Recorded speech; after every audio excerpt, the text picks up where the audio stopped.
প্রিয় দর্শক, এই হচ্ছে সেই আয়নাঘর, যে আয়নাঘরে শত শত মানুষ গুম করে এখানে রাখা হতো এবং বছরের পর বছর তারা এই অন্ধকার গহীনে থেকেছে।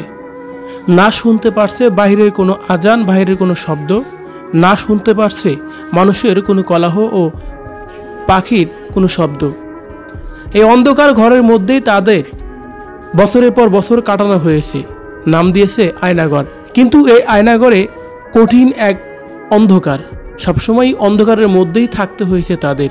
সত্যি এই আয়নাঘর থেকে যারা বেরিয়েছে তাদের বর্ণনাগুলো শুনলে যেন রীতিমতোই গায়ের লোম দাঁড়িয়ে যায়। কতটা কষ্টের মধ্যে দিন পার করতে হয়েছে তাদের।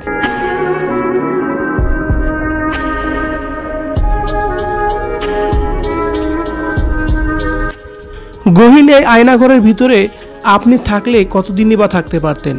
অন্ধকার এই ঘরটি দেখে আপনার কি মনে হচ্ছে যে বাংলাদেশের জেল হাজতে তো এমন নেই? প্রিয় দর্শক, শেখ হাসিনার এমন কর্মকাণ্ডকে আপনি কিভাবে দেখছেন? কমেন্ট করে জানিয়ে দিন কমেন্ট বক্সে।